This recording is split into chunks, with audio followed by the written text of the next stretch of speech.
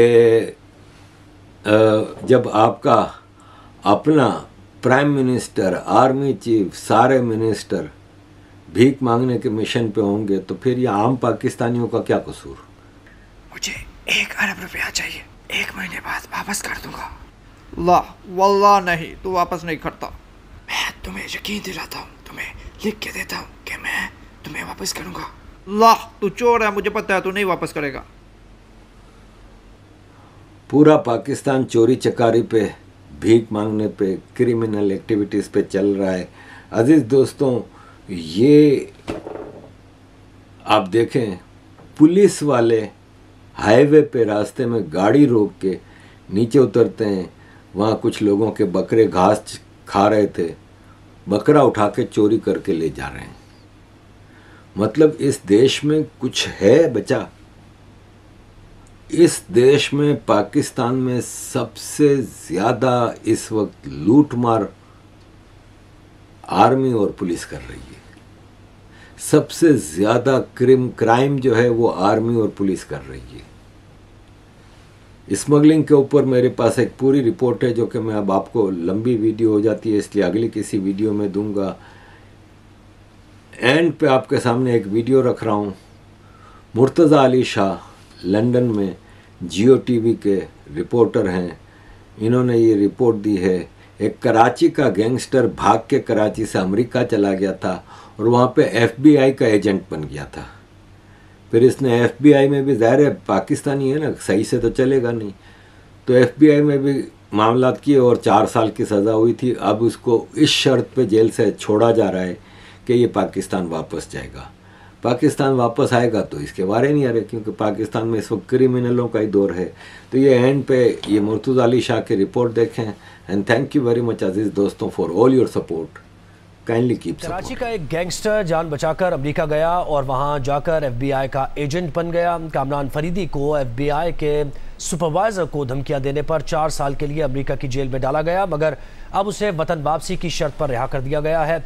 कामरान फरीदी के उरूज और जवाल की कहानी जानते हैं मुर्तज़ा अली शाह से। अमेरिकन FBI के लिए काम करने वाले पाकिस्तानी जासूस कामरान फरीदी को अमेरिका की जो फ्लोरिडा प्रिजन है वहाँ से उनको अब रिहा कर दिया गया है और एक एग्रीमेंट हुआ उनका अमेरिकन हुकूमत के साथ, जिसके तहत तकरीबन 35 साल अमेरिका में रहने के बाद अब कामरान फरीदी को डिपोर्ट कर दिया जाएगा इस साल अगस्त से पहले। कामरान फरीदी चंद दिन पहले बाहर आए हैं और इसमें जो न्यूयॉर्क की एक कोर्ट है उसके डॉक्यूमेंट्स हमारे पास अवेलेबल हैं जो इस बात की तस्दीक कर रहे हैं कि पाकिस्तानी हाई प्रोफाइल FBI के एजेंट कामरान फरीदी अब बाहर आ चुके हैं, लेकिन वो एग्रीमेंट करके आए हैं कि उन्होंने पाकिस्तान चले जाना और वो दोबारा अमेरिका वापस नहीं आएंगे। इसके साथ साथ कामरान फरीदी की जो अमेरिकन सिटीज़नशिप थी वो भी वापस ले ली गई है, रिवोक कर दी गई है। कामरान फरीदी का इसके अलावा जो दुबई में वहाँ पे उनको अमेरिकन हुकूमत ने, जो FBI ने, रेजिडेंस इंटेलिजेंस सर्विसेज ने वहाँ का रेजिडेंस परमिट लेकर दिया था वो भी रिवोक हो गया है। उनके पास जो टर्की के अंदर एक कंपनी के ज़रिए एक रेजिडेंस परमिट उनको लेकर दिया गया था वो भी रिवोक कर दिया गया है और उसके साथ साथ जितनी भी मराहत उनको अवेलेबल थी वो सारी ख़त्म हो चुकी हैं। और अब कामरान फरीदी को कराची की उन गलियों में वापस जाना पड़ेगा जहाँ से कामरान फरीदी ने आज से तकरीबन 40 साल पहले जो क्राइम्स की दुनिया में उन्होंने स्टार्ट किया था और फिर वो अमेरिका के हाई प्रोफाइल एजेंट बने। लेकिन कामरान फरीदी का नाम उस वक्त सामने आया था जब आज से तकरीबन 4 साल पहले सबसे पहले जियो और द न्यूज़ ने तहकीकाती रिपोर्ट छापी थी जिसमें यह पता चला था कि जो कराची के बिजनेसमैन जाबिर मोतीवाला हैं उनकी जो अगस्त 2018 में लंदन में जो अरेस्ट हुई थी उस अरेस्ट के पीछे एक्चुअली कामरान फरीदी थे जिन्होंने पाकिस्तान में तकरीबन उन्होंने 7 से 8 साल तक एक ऑपरेशन किया। वहाँ पर उन्होंने इंटेलिजेंस गैदर की जिसके नतीजे में जो जाबिर मोतीवाला को अगस्त 2018 की अगस्त 18 को लंदन का जो मेट्रोपोल होटल एजवेयर रोड पर वहाँ से स्कॉटलैंड यार्ड ने अमेरिकन हुकूमत की रिक्वेस्ट पर, एक्सट्रेडिशन रिक्वेस्ट पर उनको गिरफ़्तार किया। कामरान फरीदी हैं कौन? कामरान फरीदी का जो ओरिजिन है वो कराची से ही हुआ, वो कराची में पैदा हुए थे। अब उनकी उम्र तकरीबन 60 साल है और कराची में वो उन्होंने ज़माना तालिब इल्मी में उन्होंने PSF जो पीपल्स स्टूडेंट्स पाकिस्तान पीपल्स पार्टी का स्टूडेंट विंग था उस वक्त पॉपुलर PSF उसको ज्वाइन किया और लगी